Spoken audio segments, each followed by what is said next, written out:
Hello everyone, आज हम पढ़ने वाले हैं क्लास 10 साइंस का चैप्टर नंबर 2 जिसका नाम है एसिड बेस एंड सॉल्ट्स।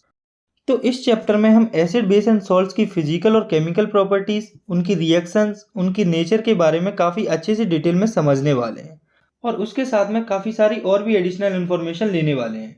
तो जनरली हम सिर्फ इतना जानते हैं कि एसिड्स खट्टे होते हैं, बेसिस कड़वे और सॉल्ट्स नमकीन होते हैं। लेकिन जब हम इनको थोड़ा सा डिटेल में पढ़ते हैं तब हमें पता चलता है कि इनकी काफ़ी सारी और भी प्रॉपर्टीज होती हैं। तो चलिए समझते हैं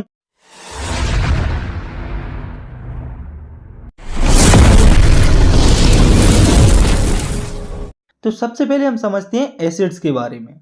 तो acids are the chemical substance which are sour in taste, turns blue litmus to red and gives H+ ions in the aqueous solution. यानी कि एसिड्स वे सब्सटेंस होते हैं जो कि खट्टे होते हैं टेस्ट में और ये ब्लू लिटमस को रेड में कन्वर्ट कर देते हैं और साथ में जब इन्हें एक्वस सॉल्यूशन में डिसॉल्व किया जाता है तब ये हाइड्रोजन पॉजिटिव आयंस रिलीज करते हैं। फॉर एग्जांपल HCl यानी कि हाइड्रोक्लोरिक एसिड और H2SO4 मतलब कि सल्फ्यूरिक एसिड। इसके बाद हम समझते हैं बेसिस को। तो bases are the chemical substance which are bitter in taste, turns red litmus into blue and gives OH negative ions in the aqueous solution. यानी कि बेसिस बे केमिकल सब्सटेंस होते हैं जो कि कड़वे होते हैं टेस्ट में और जो रेड लिटमस को ब्लू में कन्वर्ट कर देते हैं और इसी के साथ जब इन्हें वाटर में डिसॉल्व किया जाता है तब ये OH नेगेटिव आयंस रिलीज करते हैं। For example sodium hydroxide and calcium hydroxide. और जो बेस वाटर में सोल्यूबल होते हैं उन्हें एल्कली कहा जाता है। तो अब हम देखते हैं types of acids and base, यानी कि ये कितने टाइप्स की होती हैं। तो अलग अलग क्राइटेरिया के लिए एसिड और बेस अलग अलग टाइप्स के होते हैं। तो पहले हम देखेंगे एसिड के टाइप अलग अलग क्राइटेरिया के लिए। तो पहला क्राइटेरिया है on the basis of occurrence. तो अकरेंस के बेसिस पर एसिड्स दो टाइप्स के होते हैं जो कि है organic acids and inorganic acids. तो ऑर्गेनिक एसिड्स वे एसिड्स होते हैं जो कि नेचुरली इस अर्थ में प्रेजेंट होते हैं, फॉर एग्जांपल सिट्रिक एसिड। और इसी के साथ इनऑर्गेनिक एसिड वे एसिड होते हैं जो कि नेचर में नेचुरली प्रेजेंट नहीं होते, यानी कि इन्हें हमें खुद प्रिपेयर करना पड़ता है, फॉर एग्जांपल HCl यानी कि हाइड्रोक्लोरिक एसिड। इसके बाद हम देखते हैं types of acid on the basis of strength. तो स्ट्रेंथ के बेसिस पर एसिड्स को दो टाइप्स में डिवाइड किया गया है जो कि है स्ट्रॉन्ग एसिड और वीक एसिड। तो स्ट्रॉन्ग एसिड वे एसिड होते हैं जो कि कंप्लीटली डिसोसिएट हो जाते हैं उसके एक्वस सॉल्यूशन में, या फिर हम कह सकते हैं कि ये वे एसिड होते हैं जो कि एक्वस सॉल्यूशन में डिसॉल्व होने पर ज्यादा H+ आयन रिलीज करते हैं, for example HCl and H2SO4। और वहीं पर वीक एसिड वे एसिड होते हैं जो कि कंप्लीटली डिसॉल्व नहीं होते उसके एक्वस सॉल्यूशन में, या फिर हम कह सकते हैं कि ये वे एसिड होते हैं जो कि एक्वस सॉल्यूशन में डिसॉल्व होने पर कम H+ आयन रिलीज करते हैं, for example formic acid and acetic acid. तो अब हम देखते हैं types of acid on the basis of concentration. तो कंसंट्रेशन के बेसिस पर एसिड्स दो टाइप्स के होते हैं जो कि है कंसंट्रेटेड एसिड और डाइल्यूट एसिड। तो कंसंट्रेटेड एसिड वो एसिड होते हैं जिनमें कि किसी और सॉल्यूट या वाटर की बहुत ही कम क्वांटिटी प्रेजेंट होती है, यानी कि ये प्योर एसिड होते हैं, for example concentrated hydrochloric acid. और वहीं पर डाइल्यूट एसिड वे एसिड होते हैं जिनमें कि सॉल्यूट या वाटर की क्वांटिटी थोड़ी सी ज़्यादा होती है और ये नेचर में थोड़े से पतले होते हैं, for example dilute HCl and dilute H2SO4 ETC। तो एसिड के टाइप्स को समझने के बाद अब हम समझते हैं टाइप्स ऑफ बेसिस। तो पहले हम देखते हैं types of basis on the basis of occurrence. तो अकरेंस के बेसिस पर बेसिस को दो टाइप्स में डिवाइड किया गया है जो कि organic base and inorganic base. तो ऑर्गेनिक बेस वे बेस होते हैं जो कि नेचुरली ही इस अर्थ में प्रेजेंट होते हैं, फॉर एग्जांपल पायराडीन। और इनऑर्गेनिक बेस वे बेस होते हैं जो कि नेचुरली इस अर्थ में प्रेजेंट नहीं होते, इन्हें हमें सिंथेटिक तरीकों से बनाना पड़ता है, फॉर एग्जांपल सोडियम हाइड्रोक्साइड। इसके बाद हम समझते हैं types of basis on the basis of strength. तो स्ट्रेंथ के बेसिस पर बेसिस को टू टाइप्स में डिवाइड किया गया है जो कि है strong base and weak base. तो स्ट्रॉन्ग बेस वे बेस होते हैं जो कि कंप्लीटली डिसोसिएट हो जाते हैं उसके एक्वस सॉल्यूशन में, या फिर हम कह सकते हैं वो बेस जो एक्वस सॉल्यूशन में डिसॉल्व होने पर ज्यादा OH नेगेटिव आयंस रिलीज करते हैं, फॉर एग्जांपल सोडियम हाइड्रोक्साइड। और वहीं पर वीक बेस वे बेस होते हैं जो कि कंप्लीटली डिसोसिएट नहीं होते उसके एक्वस सॉल्यूशन में, या फिर हम कह सकते हैं ये वो बेस होते हैं जो कि एक्वस सॉल्यूशन में कम OH नेगेटिव आयंस प्रोड्यूस करते हैं, फॉर एग्जांपल अमोनिया। तो अब हम देखते हैं types of basis on the basis of concentration. तो कंसंट्रेशन के बेसिस पर भी बेसिस टू टाइप्स के होते हैं जो कि कंसंट्रेटेड बेस और डाइल्यूट बेस। तो कंसंट्रेटेड बेस वो बेस होते हैं जिनमें कि वाटर की या किसी और सॉल्यूट की बहुत कम क्वांटिटी प्रेजेंट होती है और ये थोड़े से गाढ़े बेस होते हैं, for example concentrated NaOH, for example concentrated sodium hydroxide. और वहीं पर डाइल्यूट बेस वे बेस होते हैं जिनमें कि वाटर या किसी और सॉल्यूट की क्वांटिटी काफ़ी ज़्यादा होती है और ये थोड़े से पतले होते हैं। For example dilute sodium hydroxide. तो यहाँ तक हमने एसिड बेस की कुछ कॉमन प्रॉपर्टीज और उनके टाइप्स को समझ लिया है। लेकिन अब हम ये देखते हैं कि हमें पता कैसे चलता है कि कोई कंपाउंड एसिड है या बेस है। तो इसके लिए हमारे पास होते हैं इंडिकेटर्स। तो आइए समझते हैं इन इंडिकेटर्स के बारे में। तो these are the chemical substance which changes their colour और smell in the presence of an acid और बेस। यानी कि इंडिकेटर्स वे केमिकल कंपाउंड्स होते हैं जो कि एसिड या बेस की प्रेजेंस में अपने कलर या स्मेल को चेंज कर देते हैं।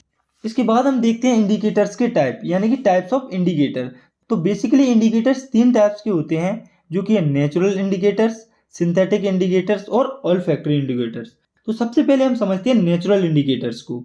तो ये वो इंडिकेटर होते हैं जो कि नेचर में डायरेक्टली प्रेजेंट होते हैं। फॉर एग्जांपल लिटमस और टर्मरिक यानी कि हल्दी। तो जब लिटमस एसिड के कांटेक्ट में आता है तब ये रेड हो जाता है और जब ये बेस के कांटेक्ट में आता है तब ये ब्लू हो जाता है। और ऐसे ही जब टर्मरिक एसिड के कांटेक्ट में आती है तब इसके कलर में कोई चेंज नहीं आता। वहीं पर जब ये बेस के कांटेक्ट में आती है तब ये रेड हो जाती है। तो इसके बाद हमें समझना है दूसरे टाइप के इंडिकेटर को जो कि है सिंथेटिक इंडिकेटर। तो ये वो इंडिकेटर होते हैं जो कि नेचर में नेचुरली प्रेजेंट नहीं होते हैं, इन्हें हमें खुद सिंथेसाइज करना पड़ता है। For example methyl orange and phenolphthalein. तो जब मिथाइल ऑरेंज एसिड के कांटेक्ट में आता है तब इसका कलर रेड हो जाता है। वहीं पर जब ये बेस के कांटेक्ट में आता है तब ये येलो हो जाता है कलर में। इसी तरह से जब फिनोफ्थलीन एसिड के कांटेक्ट में आता है तब ये कलरलेस रहता है और जब ये बेस के कांटेक्ट में आता है तब ये वायलेट या डार्क पिंक कलर शो करता है। और तीसरे टाइप्स के इंडिकेटर्स जो कि हमें समझना है वो है ऑल्फैक्टरी इंडिकेटर्स। तो ये वो सब्सटेंस होते हैं जो कि डिफरेंट डिफरेंट स्मेल देते हैं एसिड और बेस की प्रेजेंस में।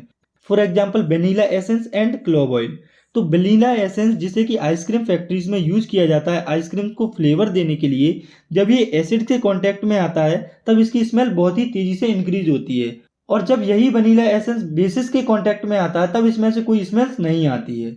और दूसरा ऑयल फैक्ट्री इंडिकेटर है क्लोव ऑयल यानी कि लौंग का तेल। जब ये क्लोव ऑयल एसिड के कांटेक्ट में आता है तब इसकी स्मेल इंक्रीज होती है। वहीं पर जब ये क्लोव ऑयल बेसिस के कांटेक्ट में आता है तब इसकी जो स्मेल है वो डिक्रीज होती है। तो यहाँ पर हमारे जो इंडिकेटर्स हैं वो खत्म होते हैं। और अब हमें समझना है chemical properties of acid and bases, यानी कि एसिड्स और बेसिस की केमिकल प्रॉपर्टीज। तो पहले हम देखते हैं रिएक्शन विद मेटल्स, यानी कि एसिड और बेस की रिएक्शन मेटल के साथ। तो जब एसिड मेटल के साथ रिएक्ट करता है तो सॉल्ट फॉर्म होता है और साथ में हाइड्रोजन गैस रिलीज होती है। For example 2HCl plus Zn gives ZnCl2 plus H2। यानी कि जब हाइड्रोक्लोरिक एसिड जिंक के साथ रिएक्ट करता है तब जिंक क्लोराइड फॉर्म होता है और हाइड्रोजन गैस रिलीज होती है। और वहीं पर जब कोई बेस मेटल के साथ रिएक्ट करता है तब भी सॉल्ट फॉर्म होता है और साथ में हाइड्रोजन गैस रिलीज होती है। For example 2NaOH plus Zn gives Na2ZnO2 plus H2। यानी कि जब सोडियम हाइड्रोक्साइड जिंक के साथ रिएक्शन करता है तो सोडियम जिंकेट जो कि एक सॉल्ट होता है वो फॉर्म होता है और साथ में हाइड्रोजन गैस रिलीज होती है। तो आपने देखा कि जब मेटल एसिड या बेस के साथ रिएक्ट करता है तो वो दोनों के साथ ही सॉल्ट फॉर्म करता है और साथ में हाइड्रोजन गैस रिलीज होती है। तो अब हमें ये देखना है कि ये जो हाइड्रोजन गैस हमें मिल रही है इसे हम कैसे टेस्ट कर सकते हैं, यानी कि टेस्टिंग ऑफ हाइड्रोजन गैस। तो ये जो हाइड्रोजन गैस रिलीज हो रही है उसे हम टेस्ट कर सकते हैं बर्निंग कैंडल को गैस बबल के पास लाके। तो जब बर्निंग कैंडल को हाइड्रोजन गैस के बबल के पास लाया जाता है तो वो पॉप साउंड के साथ फट जाएगी और इससे हमें हाइड्रोजन का पता चल जाएगा। उसके बाद हम देखते हैं दूसरी केमिकल रिएक्शन को जो कि है रिएक्शन विद मेटल कार्बोनेट्स और मेटल हाइड्रोजन कार्बोनेट्स। तो जब एसिड्स मेटल कार्बोनेट्स या मेटल हाइड्रोजन कार्बोनेट्स के साथ रिएक्ट करते हैं तब सॉल्ट, कार्बन डाइऑक्साइड और वाटर फॉर्म होता है। For example 2HCl plus Na2CO3 gives 2NaCl plus CO2 plus H2। यानी कि जब हाइड्रोक्लोरिक एसिड और सोडियम कार्बोनेट जो कि एक मेटल कार्बोनेट होता है उसकी रिएक्शन होती है तब सोडियम क्लोराइड, कार्बन डाइऑक्साइड और वाटर फॉर्म होता है। और ऐसे ही हम देखते हैं एसिड्स की रिएक्शन मेटल हाइड्रोजन कार्बोनेट के साथ। तो HCl plus NaHCO3 gives NaCl plus CO2 plus H2। तो जब हाइड्रोक्लोरिक एसिड रिएक्ट करता है सोडियम हाइड्रोजन कार्बोनेट्स के साथ तब सोडियम क्लोराइड, कार्बन डाइऑक्साइड और वाटर रिफॉर्म होता है। वहीं पर अगर हम बात करें बेसिस की तो जो बेसिस होते हैं वो मेटल कार्बोनेट्स और मेटल हाइड्रोजन कार्बोनेट्स के साथ रिएक्ट नहीं करते हैं। तो अब हमें देखना है कि इन दोनों कंडीशन में जो CO2 रिलीज हो रही थी उसे टेस्ट कैसे किया जाता है, यानी कि टेस्टिंग ऑफ CO2 गैस। तो CO2 को टेस्ट किया जाता है उसको लाइम वाटर से पास करके। यानी कि passing it through the lime water. तो जब CO2 को कैल्शियम हाइड्रोक्साइड, जिसे कि लाइम वाटर भी कहा जाता है, उससे पास करते हैं तो लाइम वाटर मिल्की हो जाता है और CaCO3 फॉर्म करता है और साथ में H2O भी फॉर्म होती है। और जब इस CaCO3 और H2O से CO2 गैस पास की जाती है तब ये कैल्शियम हाइड्रोकार्बोनेट फॉर्म करती है, जो कि कलरलेस सॉल्यूशन होता है। तो जब भी कोई गैस अगर लाइम वाटर को मिल्की कर दे और उसे दोबारा फिर से कलरलेस कर दे तो हम कह सकते हैं कि वो गैस कार्बन डाइऑक्साइड ही है। तो ये था हमारा कार्बन डाइऑक्साइड का टेस्ट। इसके बाद हम आगे बढ़ते हैं और समझते हैं reaction of acid and base with each other, यानी कि एसिड और बेस की आपस में रिएक्शन। तो जब एसिड और बेस आपस में रिएक्ट करते हैं तो सॉल्ट फॉर्म होता है और साथ में वाटर भी रिलीज होता है। फॉर एग्जाम्पल, जब हाइड्रोक्लोरिक एसिड और सोडियम हाइड्रोक्साइड आपस में रिएक्शन करते हैं तब NaCl, जो कि एक सॉल्ट होता है, वो फॉर्म होता है और साथ में वाटर भी फॉर्म होता है। और जब एसिड और बेस आपस में रिएक्शन करते हैं तो उस रिएक्शन को हम न्यूट्रलाइजेशन रिएक्शन कहते हैं। तो ये आपको याद रखना है कि एसिड और बेस की आपस में जो रिएक्शन होती है उसे न्यूट्रलाइजेशन रिएक्शन कहा जाता है। तो हम यहाँ से इसकी डेफिनेशन लिख सकते हैं। तो when an acid and base react to form a salt and water is called neutralisation reaction. और इस रिएक्शन में H+ और OH नेगेटिव आयंस इन्वॉल्व होते हैं वाटर को जनरेट करने के लिए। इसके बाद हम देखते हैं एसिड और बेस की अगली केमिकल रिएक्शन, जो कि है reaction of metallic oxide with acids, यानी कि एसिड्स की रिएक्शन मेटलिक ऑक्साइड्स के साथ। तो जो मेटल के ऑक्साइड होते हैं वो बेसिक होते हैं नेचर में, जैसे कि calcium oxide, magnesium oxide, ETC। तो जब एसिड मेटलिक ऑक्साइड्स के साथ रिएक्ट करता है तब सॉल्ट और वाटर फॉर्म होता है। फॉर एग्जाम्पल, जब हाइड्रोक्लोरिक एसिड रिएक्ट करता है कैल्शियम ऑक्साइड के साथ तो कैल्शियम क्लोराइड, जो कि एक सॉल्ट होता है, वो फॉर्म होता है और साथ में वाटर भी फॉर्म होता है। इसके बाद है reaction of non metallic oxide with basis, यानी कि बेसिस की रिएक्शन नॉन मेटलिक ऑक्साइड्स के साथ। तो जो बेसिस होते हैं वो मोस्टली नॉन मेटालिक ऑक्साइड्स के साथ ही रिएक्ट करते हैं। तो जब बेसिस नॉन मेटालिक ऑक्साइड्स के साथ रिएक्ट करते हैं तब सॉल्ट और वाटर फॉर्म होता है। फॉर एग्जाम्पल, कैल्शियम हाइड्रोक्साइड जब रिएक्ट करता है कार्बन डाइऑक्साइड से, जो कि एक बेस होता है, तब कैल्शियम कार्बोनेट, जो कि एक सॉल्ट होता है, वो फॉर्म होता है और साथ में वाटर भी रिलीज होता है। तो अब हमें देखना है what do all acids and bases have in common, यानी कि सभी एसिड्स और सभी बेसिस में आपस में क्या कॉमन होता है। तो पहले हम देखते हैं सभी एसिड्स में क्या कॉमन होता है। तो all acids have H+ ions, यानी कि जितने भी एसिड्स होते हैं सब में H+ आयंस होते हैं, लेकिन इन H+ आयंस की क्वांटिटी अलग अलग होती है अलग अलग एसिड्स में। और ये जो H+ आयंस होते हैं यही रिस्पॉन्सिबल होते हैं एसिड्स में एसिडिक प्रॉपर्टीज के लिए। इसके बाद हम देखते हैं बेसिस के अंदर क्या कॉमन होता है। तो all basis have OH negative ions, यानी कि जितने भी बेस होते हैं उन सब में OH नेगेटिव आयंस होते हैं। और अलग अलग बेसिस में OH नेगेटिव आयंस का जो अमाउंट है वो अलग अलग होता है। और ये जो OH नेगेटिव आयंस होते हैं यही रिस्पॉन्सिबल होते हैं बेसिस में बेसिक नेचर के लिए। तो एसिड और बेसिस में कॉमन चीजें समझने के बाद अब हमें समझना है acids and bases in water solution, यानी कि जब एसिड्स और बेसिस को वाटर सॉल्यूशन में डाला जाता है तब क्या होता है। तो सबसे पहले हम देखते हैं एसिड्स को। तो हम जानते हैं कि एसिड्स के अंदर हाइड्रोजन पॉजिटिव आयंस होते हैं। तो जब हाइड्रोजन पॉजिटिव आयंस वाटर के साथ रिएक्ट करते हैं तो H3O पॉजिटिव आयन फॉर्म होता है और इस H3O पॉजिटिव आयन को हाइड्रोनियम आयन भी कहा जाता है। तो अब इसे हम एक एसिड को वाटर में डिसॉल्व करके समझते हैं। तो हम एसिड ले लेते हैं HCl, यानी कि हाइड्रोक्लोरिक एसिड। तो जब HCl को वाटर में डिसॉल्व किया जाएगा तो H3O पॉजिटिव आयन यानी कि हाइड्रोनियम आयन फॉर्म होगा और साथ में Cl नेगेटिव आयन भी फॉर्म होगा। तो यहाँ पर सोचने वाली बात यह है कि ये एसिड्स का H positive ion hydronium ion में कन्वर्ट क्यों होता है। तो ऐसा इसीलिए होता है क्योंकि ये जो H पॉजिटिव आयन होता है वो अकेला एग्जिस्ट नहीं कर सकता और इसीलिए ये हाइड्रोनियम आयन फॉर्म कर लेता है। और एसिड्स की वाटर में रिएक्शन को देखने के बाद अब हम देखते हैं बेसिस इन वाटर सॉल्यूशन। तो जब बेसिस को वाटर सॉल्यूशन में डिसॉल्व किया जाता है तो वो हाइड्रो ऑक्साइड आयन यानी कि OH नेगेटिव आयंस देते हैं। तो अब हम एक बेस को वाटर में डिसॉल्व करके देखते हैं। तो हम एक बेस ले लेते हैं NaOH यानी कि सोडियम हाइड्रोक्साइड। तो जब सोडियम हाइड्रोक्साइड को वाटर में डिसॉल्व किया जाता है तो वो सोडियम पॉजिटिव और OH नेगेटिव आयंस में ब्रेक हो जाता है। इसके बाद हमें समझना है एक और काफी इंपॉर्टेंट टॉपिक को, जो कि है यूनिवर्सल इंडिकेटर। तो आइए समझते हैं कि ये यूनिवर्सल इंडिकेटर क्या होते हैं। तो basically it is a mixture of several indicators which show different colors at the different concentration of H+ ions in the solution। यानी कि ये जो है वो काफी इंडिकेटर्स का मिक्सचर होता है जो कि अलग अलग कलर शो करते हैं H+ आयन की अलग अलग कंसंट्रेशन पर किसी भी सॉल्यूशन में। और यूनिवर्सल इंडिकेटर कहा जाता है pH को, जिसका फुल फॉर्म होता है पावर ऑफ हाइड्रोजन या पोटेंशियल ऑफ हाइड्रोजन।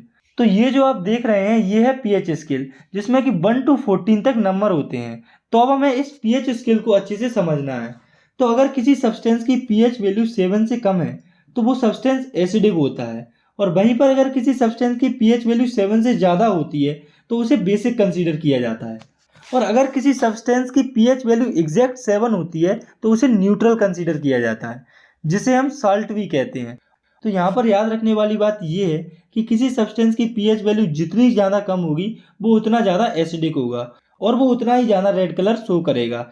इसका मतलब किसी भी सब्सटेंस की पीएच वैल्यू जितनी कम होगी वो सब्सटेंस उतना ही स्ट्रॉन्ग एसिड होगा, और ऐसे ही किसी सब्सटेंस की पीएच वैल्यू जितनी ज़्यादा होगी वो उतनी ज़्यादा बेसिक होगा, और वो ज़्यादा ब्लू डार्क कलर शो करेगा। इसका मतलब किसी सब्सटेंस की पीएच वैल्यू जितनी ज़्यादा होगी वो उतना ही ज़्यादा बेसिक होगा।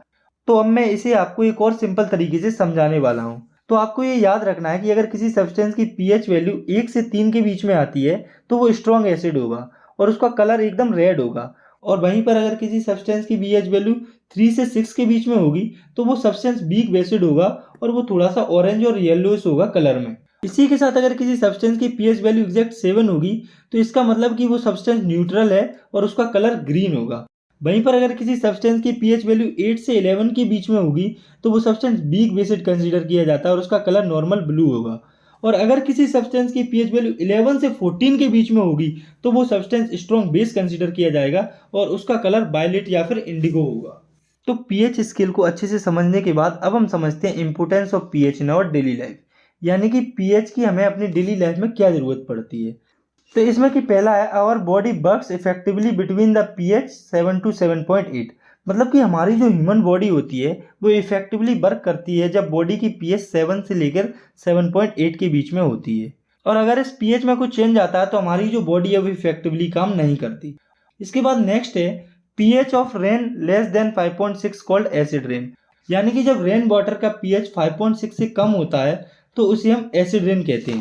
तो पीएच की हेल्प से हमें पता चल जाता है कि पर्टिकुलर वाटर कंटामिनेटेड यानी कि खराब है या नहीं।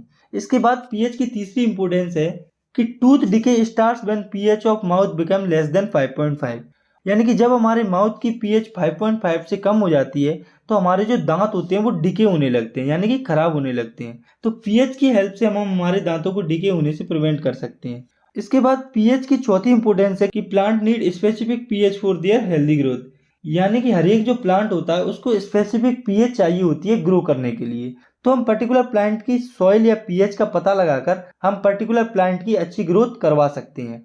तो एसिड्स, बेसिस और पीएच को अच्छी तरह से समझने के बाद अब हम समझते हैं इस चैप्टर के तीसरे पार्ट को, जो कि है सॉल्ट्स। तो आइए समझते हैं कि सॉल्ट्स क्या होते हैं। तो salt is an ionic compound formed by the neutralisation reaction, मतलब कि सॉल्ट एक आयोनिक कंपाउंड होता है जो कि न्यूट्रलाइजेशन रिएक्शन से फॉर्म होता है, और न्यूट्रलाइजेशन रिएक्शन के बारे में हम पहले ही पढ़ चुके हैं। चलिए एक बार इसे और देख लेते हैं। तो जब एसिड और बेस की आपस में रिएक्शन होती है तो सॉल्ट और वाटर फॉर्म होता है। For example HCl plus NaOH gives NaCl plus H2O। तो यहाँ पर जब एसिड और बेस की रिएक्शन हुई तो NaCl जो कि एक सॉल्ट है और वाटर फॉर्म हुआ, और ये जो NaCl होता है इसी को कॉमन सॉल्ट कहा जाता है जो कि किचन में यूज किया जाता है। ऐसे ही काफ़ी सारे और भी सॉल्ट होते हैं जैसे कि potassium chloride, calcium chloride etcetera. इसके बाद हमें समझना है केमिकल फॉर्म सॉल्ट्स, यानी कि सॉल्ट्स के केमिकल। तो ये जो आपको लिस्ट दिख रही है ये है सॉल्ट्स के केमिकल, जिसमें कि ये sodium hydroxide, bleaching powder, baking soda, washing soda और प्लास्टर ऑफ पेरिस। तो चलिए हम एक एक करके इनको अच्छे से समझ लेते हैं। तो शुरुआत करते हैं सोडियम हाइड्रोक्साइड से।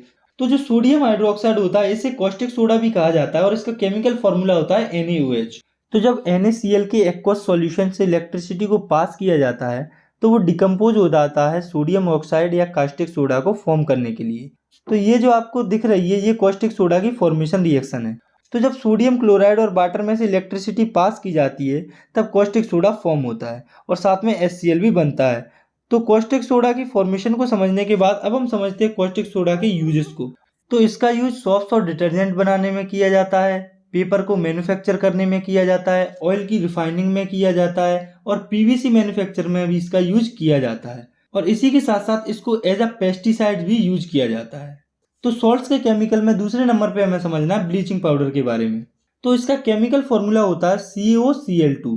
तो जब क्लोरीन को डाइस्लेक्ट लाइम, जिसे कि कैल्शियम हाइड्रोक्साइड कहा जाता है, उसके ऊपर से पास किया जाता है तो ब्लीचिंग पाउडर फॉर्म होता है। तो calcium hydroxide plus chlorine gives CaOCl2 जिसे कि ब्लीचिंग पाउडर कहा जाता है प्लस वाटर। तो ब्लीचिंग पाउडर की फॉर्मेशन को समझने के बाद अब हम देखते हैं इसके यूजेस को। तो इसको क्लॉथ फैक्ट्रीज में कॉटन और लाइनन को ब्लीच करने के लिए यूज किया जाता है, पेपर फैक्ट्रीज में इसका यूज किया जाता है, वुड पल्प को ब्लीच करने में इसका यूज किया जाता है, इसको एज अ ऑक्सीडाइजिंग एजेंट भी यूज किया जाता है केमिकल इंडस्ट्रीज में, और इसको एज अ डिसइंफेक्टेंट भी यूज किया जाता है ड्रिंकिंग वाटर में, क्योंकि ये ड्रिंकिंग वाटर को इन्फेक्ट होने से प्रिवेंट करता है। इसके बाद हमें समझना सॉल्ट्स के तीसरे कंपाउंड को, जिसका नाम है बेकिंग सोडा, जिसका केमिकल फॉर्मूला होता है NaSCO3 यानी कि सोडियम हाइड्रोजन कार्बोनेट। तो अब हम देखते हैं कि ये फॉर्म कैसे होता है। तो जब सॉल्ट, वाटर और कार्बन डाइऑक्साइड की रिएक्शन होती है अमोनिया के साथ, तब सोडियम हाइड्रोजन कार्बोनेट फॉर्म होता है और साथ में अमोनियम क्लोराइड भी फॉर्म होता है। तो चलिए अब हम इस रिएक्शन को देख लेते हैं। तो NaCl plus H2O plus CO2 plus NH4 gives NH4Cl plus NaSCO3। तो अब हम देखते हैं बेकिंग सोडा की कुछ प्रॉपर्टीज को। तो ये जो है वो काफ़ी सॉफ्ट होता है और इसका मेल्टिंग पॉइंट होता है 50 डिग्री सेल्सियस, और ये बेसिक होता है नेचर में।